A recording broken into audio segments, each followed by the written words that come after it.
लेकिन कई बार इस तरह के टर्म यूज़ हो जाते हैं। मतलब एक क्राइम स्टोरी की अगर मैं बात करूं तो स्टोरी को हिंदी में कहते हैं तो कहानी कहते हैं, तो कई बार बोलना थोड़ा मुश्किल हो जाता है। लेकिन आज की जो कहानी है वो वाकई अजीब सी है एकदम। बल्कि मैं ये कहूँ कि बस ये समझिए कि वो मुमताज़ थी और वो शाहजहां था।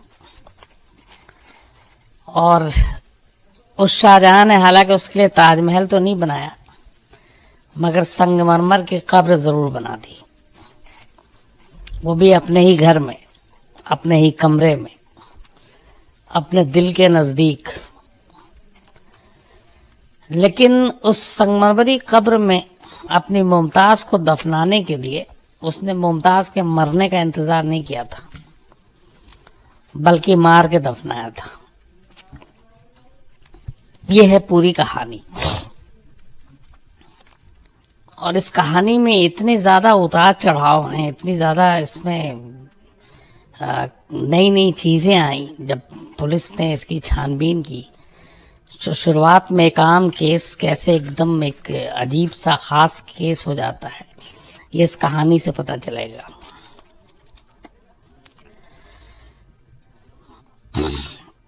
एमपी में पहले मध्य प्रदेश में एक फैमिली रहती थी, पीके दास उस घर के मुखिया थे, उनकी वाइफ इंद्रानी दास। पीके दास जो है वो भेल बीएचईएल जो कंपनी है उसमें काम करते थे, अफसर थे। और जो उनकी वाइफ इंद्रानी दास वो पुलिस में थी। बाद में जब एमपी और छत्तीसगढ़ अलग अलग सरहदें हो गई थी, तो ये लोग बेसिकली छत्तीसगढ़ से थे, तो ट्रांसफ़र लेकर इंद्रानी दास छत्तीसगढ़ चली गई, रायपुर। और रायपुर में ही वो पोस्टेड थी और डीएसपी थी, डिप्टी सुपरिटेंडेंट ऑफ पुलिस। और उनके हस्बैंड पीके दास वो भेल में अफसर थे। इन दोनों का एक ही बेटा था और उसका नाम था उदयन दास। फैमिली अच्छी, बैकग्राउंड अच्छा, पैसे प्रॉपर्टी सब कुछ था। लेकिन बचपन से ही उदयन दास जो था वो ज़्यादा दोस्ती नहीं करता था, लोगों से मिलता जुलता नहीं था। जैसे आम बच्चे खेलते हैं, स्कूल आने के बाद वो अपने कमरे में सिमट जाता था और कंप्यूटर पे या फिर गेम्स उसी में लगा रहता था, वर्चुअल गेम्स और सारी चीज़ों में। उसको बस एक चीज़ का कॉम्प्लेक्स था कि उसका कॉम्प्लेक्शन डार्क था, वो थोड़ा काला था, तो उसको इस चीज़ का हमेशा एहसास रहता था। और दोस्ती वो लड़कों से जो करता था वो ज़्यादा से ज़्यादा 2-3 दिन ज़्यादा चलती नहीं थी, उसका नेचर ऐसा था। फिर वो झगड़ा हो जाता था और वो उनसे अलग हो जाता था। इसीलिए पढ़ने लिखने में भी बहुत होशियार नहीं था। लेकिन जब वो कॉलेज गया उसके बाद उसने एवरेज एक पढ़ाई लिखाई शुरू की और अपने दिन काटने लगा। इसी दौरान जो इनकी माँ थी इंद्रानी दास, वो रिटायर हो जाती हैं जॉब से, और हस्बैंड भी। और ये दोनों रायपुर में एक जहाँ पे रहते थे, इनका घर जो था वो उस वक्त डेवलप हो रहा था वो पूरा इलाका। तो वो जहाँ पे इनका घर था अपना, वो थोड़ा सा आबादी से दूर सन्नाटे में, और बहुत कम लोग वहाँ पे आने जाने, और गिने चुने मकान, बहुत कम मकान हुआ करते थे। तो इसलिए बहुत ज़्यादा पड़ोसियों को या किसी को मतलब नहीं था कि यहाँ पे कौन रहता है क्या नहीं है। तो रिटायरमेंट के बाद अब ये जो है उदयन दास है, ये भोपाल आ जाता है रायपुर से, और सब कुछ चलता रहता है ठीक ठाक। वक्त बीतता जाता है, 2016 आ जाता है। 2010 में इसने अपना घर छोड़ा रायपुर, और 2010 में घर छोड़ने के बाद माँ बाप जब रिटायर हो गए तो ये नौकरी और बाकी चीज़ों के नाम पर रायपुर पहुंच जाता, भोपाल पहुंच जाता है। और फिर भोपाल में ये रहना शुरू करता है। उसके बाद ये चूँकि काफ़ी एक्टिव था सोशल मीडिया पे सारी चीज़ें, तो फेसबुक के ज़रिए एक लड़की से इसकी दोस्ती होती है। वो लड़की बांकुरा वेस्ट बंगाल की थी और उसका नाम था आकांक्षा एलियस श्वेता। 22 साल की लड़की थी। फेसबुक पे दोनों की दोस्ती होती है। दोस्ती के बाद इन दोनों में फिर अभी तक चूँकि सिर्फ वर्चुअल दोस्ती है, मुलाकात होने का फैसला होता है, मुलाकात करने का। फिर ये लोग एक एयरपोर्ट पर मिलते हैं, एक दूसरे को देखते हैं, बात आई गई हो जाती है। उसके बाद वो लड़की जो है धीरे धीरे जब इनकी दोस्ती गहरी होती जाती है तो एक दिन अपने घर से बांकुरा में कहती है कि वो उसको जॉब मिल गई है और वो यूएस जा रही है, अमेरिका। ये कहकर वो बांकुरा से निकल जाती है। बांकुरा से निकलने के बाद वो दरअसल भोपाल पहुंची थी यूएस जाने के बजाय। और भोपाल पहुंचने के बाद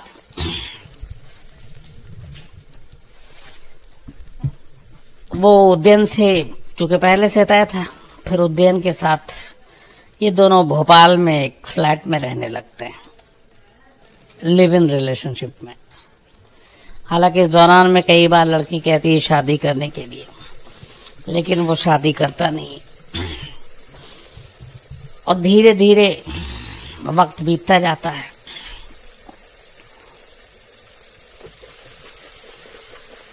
तभी फिर कुछ चीज़ें पता चलती हैं आकांक्षा को उद्यन के बारे में, और उसके बाद खटपट शुरू हो जाती है। उधर उद्यन को लगता है कि आकांक्षा किसी और से उसकी गैर हाजिरी में बात करती है, उसका कोई और बॉयफ्रेंड है, तो उसके मन में भी शक सवाल रहता है। तो इस तरीके से वो जो प्यार मोहब्बत के रिश्ते थे धीरे धीरे वो कम होते जाते हैं। जब ये रिश्ते ख़राब होते थे, इस बीच में जब ये पहुंची भोपाल तो ये फेसबुक के ज़रिए और बाकी ज़रिए अपने माँ बाप से टच में थी शुरुआत में, और लगातार वो बताती थी कि मैं यहाँ हूँ, मैं यूएस में हूँ। और उनके माँ बाप को ये पता नहीं कि वो भोपाल में है। वो यही मान के चलते थे कि उनकी बेटी अमेरिका गई हुई है। तो ये सारी चीज़ें चलती रहीं। उसके बाद 18 जुलाई 2016 को आकांक्षा ने दिल्ली से, वो भोपाल से हावड़ा तक की ट्रेन की एक टिकट बुक कराई ऑनलाइन से। और उसके अब रिश्ते ठीक थे नहीं, तो उसको ये था कि अब बस उदयन को छोड़ के और अपने घर लौटना है। और 15 जुलाई को 2016 को इसने अपने घर पे पहली बार फिर ज़माने के बाद मैसेज दिया। बीच में फिर इसने फेसबुक और उसके ज़रिए भी थोड़ा सा संपर्क करना कम कर दिया था अपने घर वालों से, क्योंकि उसे ये भी था कि उसके माँ बाप कहीं उसके लोकेशन का पता न लगा लें, फिर उसको उद्यन से अलग ना कर दें। तो वो चाहती नहीं थी कि ये पता चले कि वो इंडिया में है, वो भी भोपाल में है। तो वो इस तरीके से बात करती थी कि उसकी बातचीत से घर वालों को ये पता न चले कि वो कहाँ है। लेकिन 15 जुलाई को वो करती है फ़ोन और कहती कि मैं 18 जुलाई की टिकट थी उसकी, कि 19 जुलाई को मैं हावड़ा आ रही हूँ, घर आ रही हूँ बांकुरा। ये आखिरी बातचीत थी। अब माँ बाप बांकुरा में 19 जुलाई को इंतज़ार कर रहे हैं।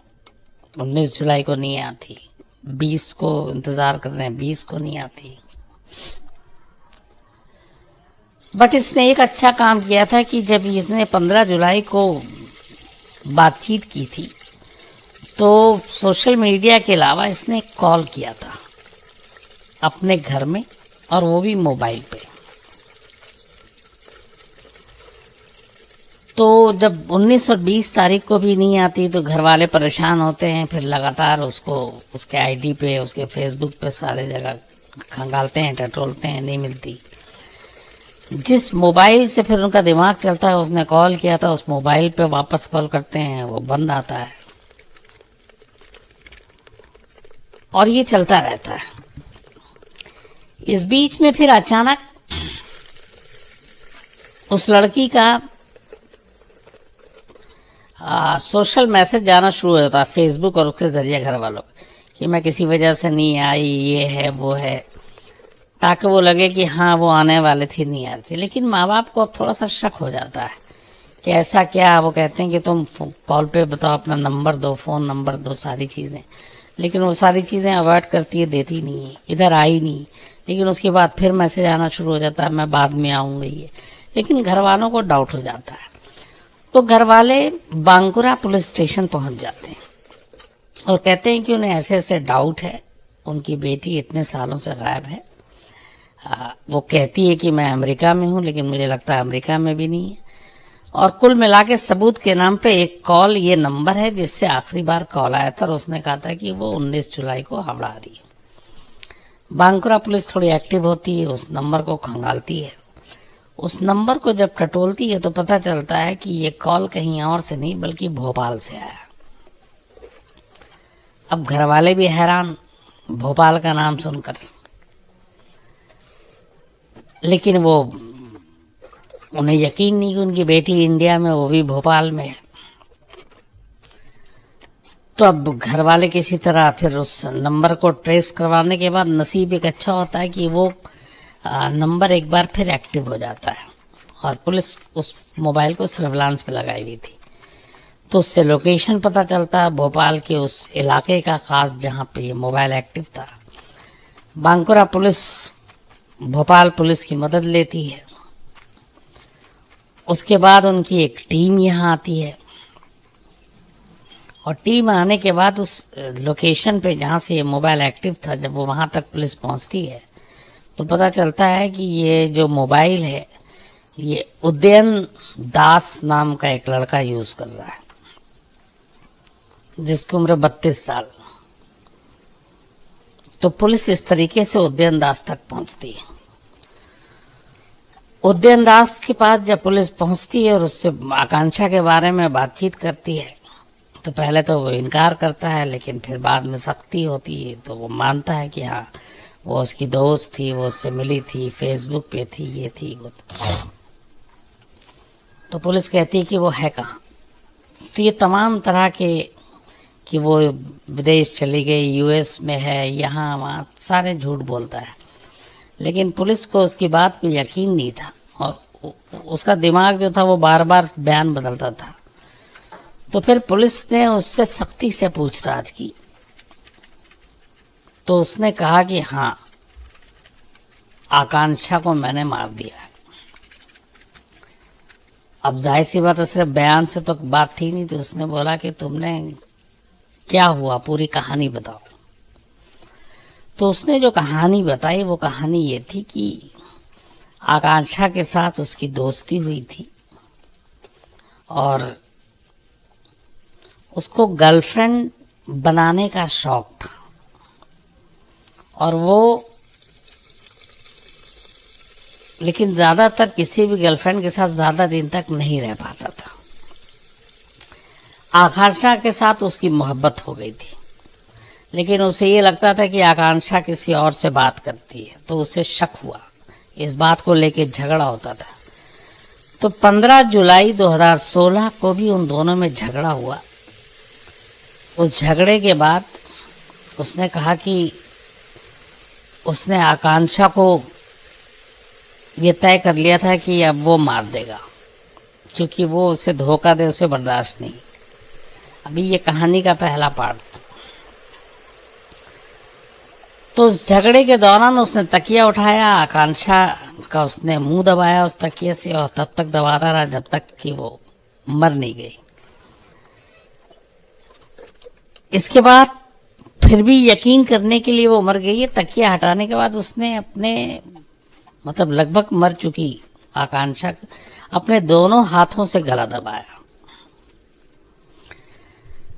मारने के बाद वो आकांक्षा की लाश के पास घंटों बैठा रहा। उसके बाद वो उसे दूसरे कमरे में ले गया और फिर उस लाश के साथ वो बैठा रहा। उसके कमरे में एक बहुत पुराना लोहे का बॉक्स था, जो खानदानी घरों में अक्सर पुराने घरों में होता है, बहुत बड़ा बॉक्स था वो। फिर उसने इस लोहे के बॉक्स से सारे सामान निकाले, उसमें आकांक्षा की लाश डाली, बॉक्स बंद कर दिया और उसके बाद अगले दिन वो बाजार से जाकर सीमेंट की बोरी लेकर आता है और सीमेंट की बोरी जो है उसका मसाला बनाता है, जो आमतौर पे घरों को बनाने में काम आता है। और फिर उन सारे मसाले को जो है बॉक्स को खोलकर उसके अंदर डाल देता है और उस मसाले से भरने के बाद उस बॉक्स को बंद कर देता है। इसके बाद उस बॉक्स को वो उसी कमरे में ही एक रखकर चारों तरफ मार्बल के वो पत्थर लगाता है और उसको एक चबूतरा टाइप का बना देता है इस हाइट का। तो बॉक्स में सीमेंट, बाकी सारी चीज़ें, मसाला एकदम वो बंद। और फिर उसके बाद संगमरमर का वो लाकर और एक तरह से चबूतरा बनाता है और बहुत ही चबूतरा बनाने के बाद अगले 6 महीने तक वो उसी कमरे में उसी चबूतरे के पास सोता है, रूटीन लाइफ जीता है जैसे वो जी रहा है। और उसकी अपनी जो मोहब्बत जिससे वो कहता था, वो मोहब्बत उसके उसी कमरे में उसी चबूतरे के अंदर एक लोहे के बॉक्स में बंद। तो एक तरह से उसकी कब्र के साथ वो उसी कमरे में सोता रहा और ये सब कुछ चलता रहा। लेकिन ये राज किसी को पता भी नहीं चला।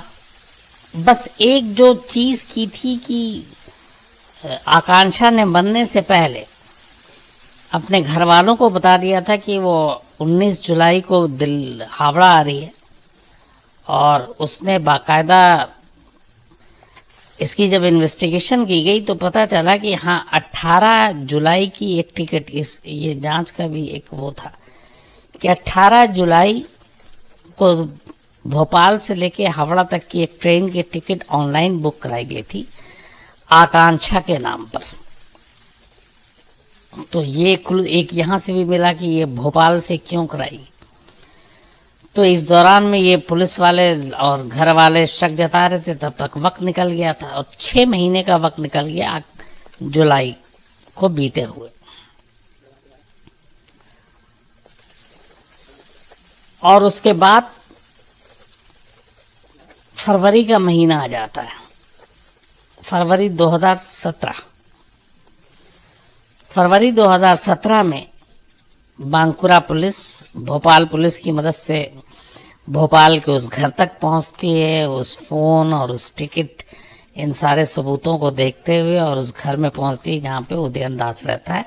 फिर उदयन दास को उठाती है, पूछताछ करती है, तब उदयन दास ये कहानी बताता है कि उसने उसे मार दिया। इसके बाद पुलिस उस चबूतरे को तोड़ती है, अंदर में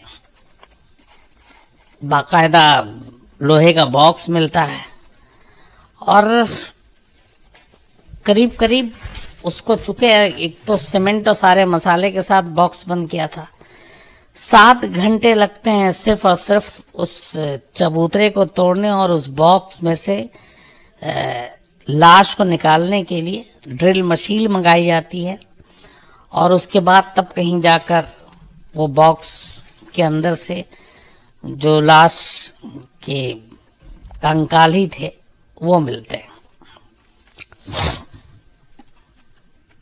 अब यहाँ पे लगा कि पुलिस को, चलो पुलिस ने केस सॉल्व कर दिया, कहानी ख़त्म। अब इसके बाद उसकी जो बातचीत में वो कई सारी चीज़ें बताता है, फिर पुलिस उसके बाद उसके सारे लैपटॉप से लेकर सारी चीज़ें खंगालती है। तो पता चलता है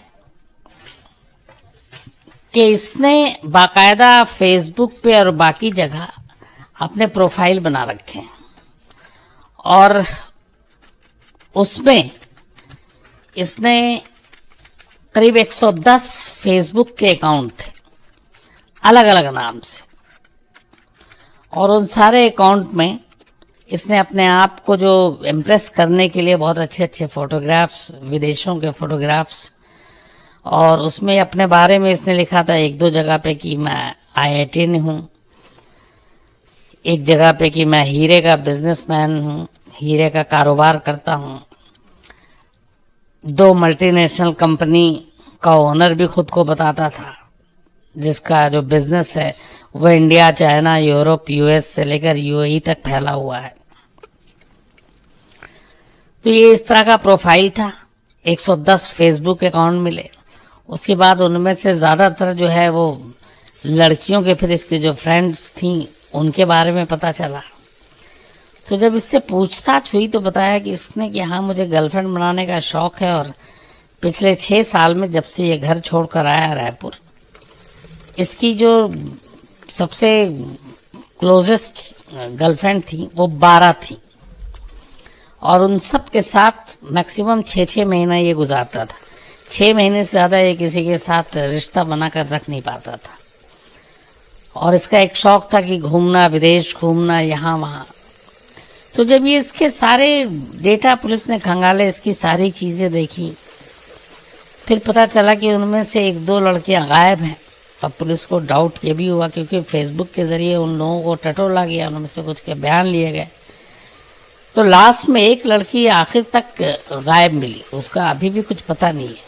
तो ये भी शक है कि क्या वो भी मार दी गई इसी के हाथों। लेकिन अभी ये सब चीज़ें हवा में थी। तब तक पुलिस ने कहा कि अब इसके बारे में और डिटेल जानकारी लेने के लिए ज़रूरी है कि इसके माँ बाप से पूछताछ की जाए। इसने अपने माँ बाप के बारे में पहले गलत सारे बयान दिए, लेकिन फिर सख्ती हुई।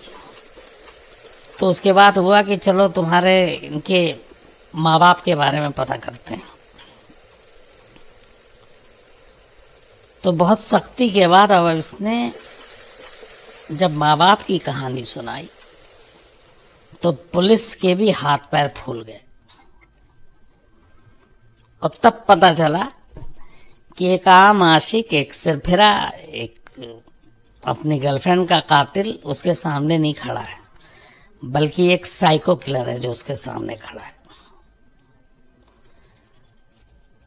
जब पुलिस ने पूरी जांच की, उससे पूछताछ की और उसके बाद रायपुर में उसके घर तक पहुंची, तो पता चला कि उसके माँ बाप पिछले 6 साल से 2010 से गायब हैं। और ये पहले हमेशा सबको यही बताता रहा, दूर के रिश्तेदारों को, दोस्तों को, कि उसके रिटायरमेंट के बाद दोनों माँ बाप US अमेरिका में शिफ्ट हो गए। लेकिन जो दूसरी कहानी निकली वो पहली कहानी से ज़्यादा खतरनाक थी। 2010 में जब इसके माँ बाप रिटायर हो गए थे, ये रायपुर में था। माँ बाप इसको टोका करते थे, क्योंकि ये ड्रग्स या फिर शराब, इन सारी चीज़ों की गंदी लत थी। दोस्त तो कोई था नहीं, तो इन चीज़ों के लिए और फिजूल खर्ची था, बहुत पैसे बहुत थे, माँ बाप के पैसे उड़ाता था। तो इसको ये टोकना और ये सारी चीज़ें पसंद नहीं थी। तो 2010 में बरसात के महीने में एक रोज़ बारिश हो रही थी, और रायपुर के जिस घर में ये रहता था वो घर थोड़ा सा, मैंने जैसा बताया आपको शुरू में, सन्नाटे में था। आस पड़ोस के लोग इतना ध्यान नहीं देते थे, दूर दूर पे घर हुआ करता था और वो इलाका डेवलप हो रहा था। इसने अपने माँ बाप को भी मार डाला गुस्से में, और माँ बाप को मारने के बाद अपने उसी घर के गार्डन में बरसात के दौरान गड्ढा खोदा और माँ बाप की लाश दफना दी। लाश को दफनाने के बाद ये उस घर में कई दिन तक रहा। कोई पूछने के लिए आता नहीं था। एक दो पड़ोसी ने पूछा तो उसने कहा कि वो बाहर गए। उसके बाद ये फर्जी कागजात बनाता है, कुछ वक्त वेट करता है। माँ बाप को मारने के बाद घर में जितने जेवर थे, कैश थे, वो लेता है और भोपाल पहुंचता है। भोपाल में सारे जेवर बेच देता है और उसके बाद ये अलग अलग शहरों के महंगे 5 स्टार होटल में जाता है, कॉल गर्ल बुलाता है, उनके साथ अय्याशी करता है। और जब ये थोड़ा सा वक्त बीत जाता, पैसे ख़त्म हो जाते, ये वापस रायपुर आता है और जो घर था, जिस घर में इसने अपने माँ बाप की लाश दफनाई थी, फर्जी जो पेपर बनवाकर अपने नाम पे वो प्रॉपर्टी कराकर, तब तक माँ बाप ने इसके नाम पे किया नहीं था, तो कुछ सरकारी कर्मचारियों की मिली भगत से उसके फर्जी पेपर बनाता है और उस मकान को एक वकील को बेच देता है। और उस मकान को बेचने के बाद करीब 33 से 35 लाख रुपए इसे मिलते हैं। ये वो पैसा लेता है, विदेश जाता है अपनी किसी नई गर्लफ्रेंड को लेकर, वहाँ अय्याशी करता है, फिर वापस आता है। इस दौरान फिर ये कुछ फर्जी पेपर बनवाता है। माँ चूंकि रिटायर हो चुकी थी गवर्नमेंट जॉब से, तो उस पेपर के जरिए और कुछ सरकारी कर्मचारियों की मिलीभगत से पाबंदी से हर महीने अपनी माँ का पेंशन ये लेता रहा। माँ उनकी मौत के 6 साल बाद तक, 2016 में जब ये पकड़ा गया, तब तक ये लगातार हर महीने पेंशन भी अपनी माँ का लेता रहा, सारे फर्जी कागजात पर। इतना ही नहीं, इसने अपने माँ बाप के कत्ल के बाद 2010 में क्या 2012 में अपने माँ बाप का पासपोर्ट बनवाता है।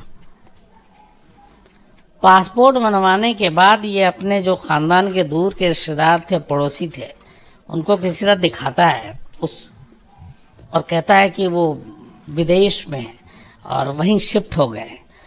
तो ये पासपोर्ट इसलिए बनाता ताकि लोगों को पता सके कि हाँ, ये पासपोर्ट बनाया था उन लोगों ने और वो चले गए। तो ये पासपोर्ट बनवाता है, माँ बाप के पेंशन वसूल करता रहता है और किसी को भनक नहीं लगने देता कि हो क्या रहा है। पुलिस जब ये कहानी सुनती है तो पुलिस के भी हाथ पैर फूल जाते हैं। इसके बाद पुलिस रायपुर पहुंचती है। रायपुर में पता चला जिस वकील साहब ने मकान लिया था, उस मकान को उन्होंने तोड़कर बिल्कुल एक नया मकान बना दिया और फिर वहाँ पे उसकी निशानदेही पे उस गार्डन की जगह को ढूंढा जाता है। खुदाई होती है, खुदाई में से 2 कंकाल निकलते हैं, डीएनए होता है, पता चलता है हाँ, ये उदयन दास के माँ बाप की लाश है। 3 लाश हो गई। इस दौरान में फिर पता चलता है कि एक शराब बेचने का काम करता था और इसको शराब की लत हुआ करती थी, तो ये उससे शराब लेता था। तो वो भी 2 साल से गायब। पुलिस ने जब उससे पूछताछ की तो हालांकि उसने लास्ट तक ये एक्सेप्ट नहीं किया कि मैंने उसको मारा है, लेकिन जब सारी चीज़ें हो गई तो फिर पुलिस ने जब छानबीन की और उससे बातचीत की तो पता चला कि वो हॉलीवुड की जितनी क्राइम थ्रिलर थी वो सारी फिल्में देखता था। उसकी लाइब्रेरी से करीब 2500 ऐसी फिल्में मिली। इसके अलावा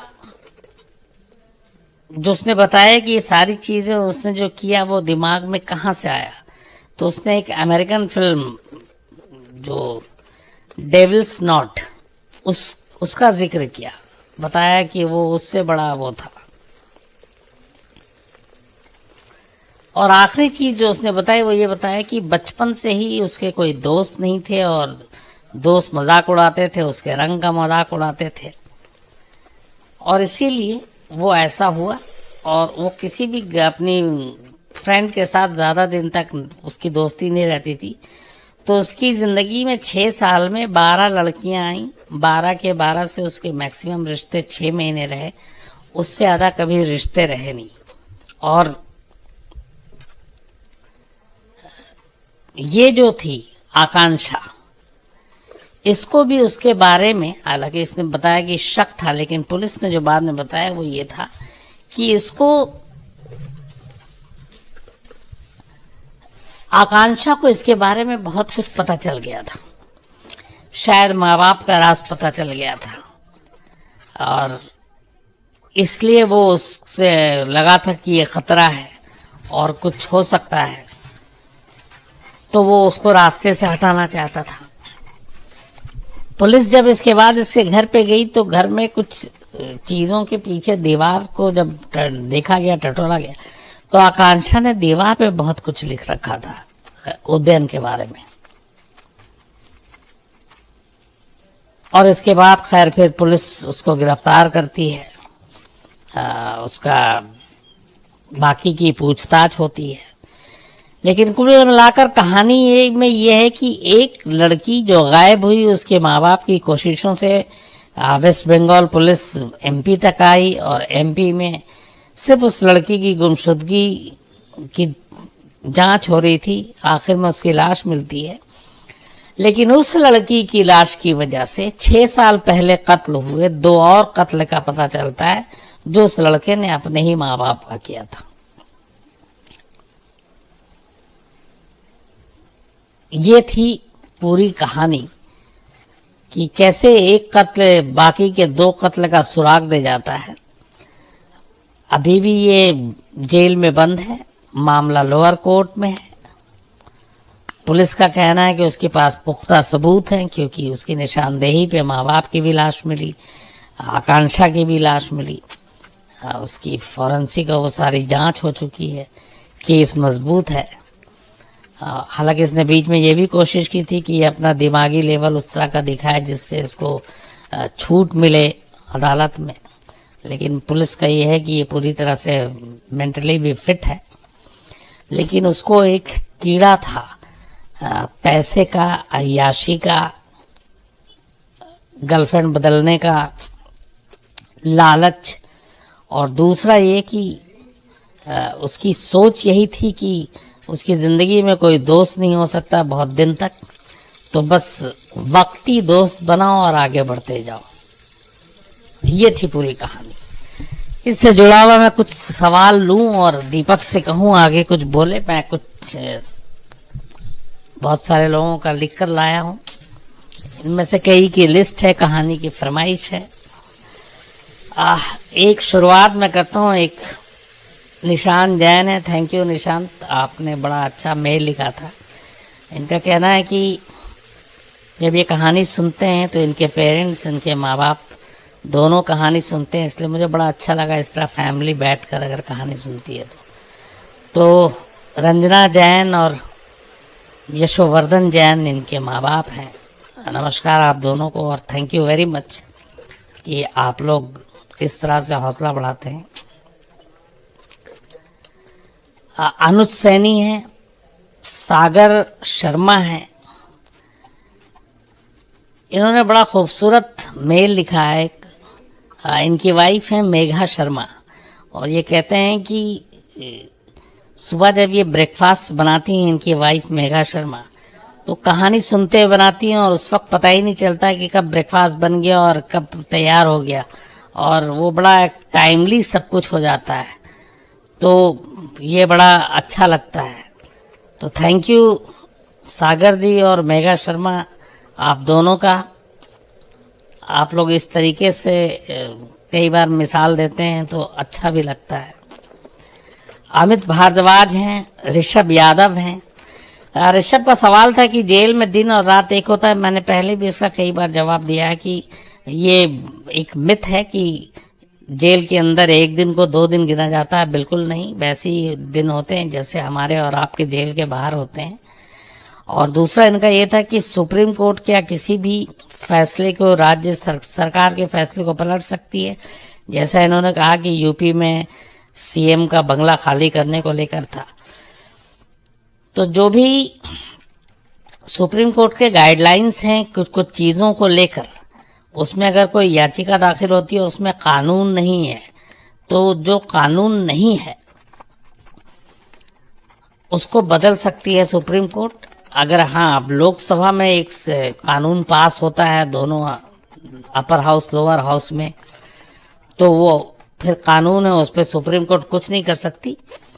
लेकिन वहाँ पे भी कई ऐसे क्लॉज हैं जिसमें सुप्रीम कोर्ट कुछ चीज़ों को लेकर सवाल पूछ सकती है और कई ऐसे फैसले हैं जिनको पलट सकती है। तो ये मतलब मिसालें भरी पड़ी हुई हैं कि बहुत सारे ऐसे फैसले सरकार के होते हैं जिसको सुप्रीम कोर्ट पलट देती है, तो सुप्रीम कोर्ट के जुरिडिक्शन में ये चीज़ें आती हैं। इसके अलावा निराली पटेल एंड प्रवीण हैं, ये बड़े ख़ास, मैं इनका नाम इसलिए ले रहा हूँ। निराली पटेल ये हैं तो यहीं गुजरात की, लेकिन इस वक्त सीएटल वॉशिंगटन में है। और बड़ा लंबा चौड़ा मेल लिखा, लेकिन मैं मेल पढ़ के बड़ा हंसा। इन्होंने ये लिखा कि मैं आपसे नहीं, आपकी वाइफ से कुछ सवाल पूछना चाहती हूँ कि आप कितने रोमांटिक हैं या क्या हैं, और क्या अगर आप कभी घर गिफ्ट लेकर जाते हैं तो ये तो नहीं कह देते कि ये लो आज 5 किलो बम लाया हूँ, 2 किलो कारतूस है, खाने में आज AK-47 या कुछ जैसा बना दो। तो ऐसा नहीं है, मैं बिल्कुल आप जैसा ही, जैसे सब हैं वैसे ही आम इंसान हूँ। तो पर बहुत अच्छा आपने मेल लिखा, मुझे पढ़कर हंसी भी आई। आशीष मेहता हैं, ओमकार श्रीवास्तव हैं, धर्मेंद्र कुमार राय हैं। धर्मेंद्र कुमार राय के बारे में कि ये भी शायद इन्होंने लिखा है कि ये हैं यूपी से, लंदन गए हुए हैं अपने जॉब के सिलसिले में 2 साल के लिए, और वक्त नहीं कटता तो ये खूब फिल्में देखते थे। इन्होंने ये भी बताया कि लंदन में बाकायदा सिनेमा हॉल के आप मंथली पास बना सकते हैं, और उस पास बनाने के बाद जितनी फिल्में आप देखना चाहें देख लें। तो उन्होंने कहा कि मैंने बहुत फिल्में देखी, लेकिन जब से क्राइम तक पे कहानी सुन रहा हूँ तो फिल्मों की तादाद कम हो गई है और ये कहानी खूब सुनते हैं। तो थैंक यू धर्मेंद्र। इसके अलावा देवेंद्र सिंह हैं, मनिंदर सिंह हैं। मनिंदर सिंह जी ने लिखा था ऑपरेशन ब्लू स्टार के ऊपर कि उसमें कई चीज़ें थी जो झूठ थी।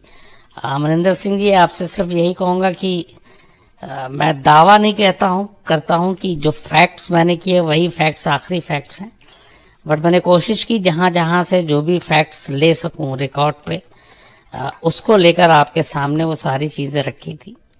मेरी मंशा या मेरी नीयत नहीं है कि मैं उसमें कुछ लगा के अलग से झूठ बोलूं। बट हाँ, आपके साथ ये भी कहूँगा कि ज़रूरी नहीं कि जो फैक्ट्स मैंने सरकारी भी लिए हैं तो सरकारी फैक्ट्स भी पूरी तरह से सच हों। कई बार ऐसा हमने देखा है कि उसमें भी हेर फेर हो जाता है। बट मेरी हमेशा कोशिश रहेगी कि जो सच है मैं सिर्फ वही कहूँ। इसके अलावा राजीव शर्मा हैं, सादिक अली हैं, अजीत रैना, ऋषि सेन, अजीत रैनू साहब हैं ये, ऋषि सेन, संजीव तिवारी, गोपी कुमार, प्रिंस आमिर, विनय राहतेकर, रूप चंदेल साहब नमस्कार आपको। मुझे बड़ा अच्छा लगा क्योंकि मुझे कोई बताता है कि ये जो डिजिटल मीडिया और यूट्यूब और ये सारी चीज़ें जो कहानियाँ हैं ये यंग जनरेशन ज़्यादा सुनती देखती हैं। बट आपने पहले ही लाइन में लिखा था कि आपकी उम्र 71 साल है और आप सुनते हैं कहानी, तो मैं दिल से आपका शुक्रिया। आप अच्छे रहें, खुश रहें हमेशा, और इसी तरह अपना दुआएं आशीर्वाद हम लोगों को देते रहें। थैंक यू रूप चंदेल जी। मीना कौर हैं, विजेंद्र कुमार शर्मा हैं, रागिब हसन हैं और सुकीरन लाथर हैं। सुकिरन लाथर साहब का कल जन्मदिन था, बर्थडे 15 जनवरी को। तो बिलेटेड हैप्पी बर्थडे सुकिरन साहब, आप हमेशा अच्छे रहें, खुश रहें। अब बताओ दीपक। कई लोगों की शिकायत है कि छोटे प्लेस से जो नाम आते उसको नहीं लेते हैं। कई लोगों की शिकायत है छोटे प्लेस से नाम लिए। मैंने सिर्फ, अगर मैं कहूँ तो इसमें से 3 ऐसी जगह पे ली है, बाकी मैंने किसी शहर का नाम ही नहीं लिया। तो और इनमें से ये भी जानता हूँ कि जितने नाम हैं 90% छोटे शहर से हैं। और मैं कभी छोटे और बड़े शहर या कंट्री में भेदभाव कर ही नहीं सकता हूँ, इसलिए कि मैं खुद एक छोटे शहर से हूँ और मैं इन चीज़ों को मानता भी नहीं हूँ। शहर, इलाका, धर्म, ज़ुबान, भाषा, जात पात, ये सब मेरी नज़र में कोई मायने नहीं रखता। मेरी नज़र में सिर्फ ये है कि हम सब इंसान हैं और बस इंसान हैं।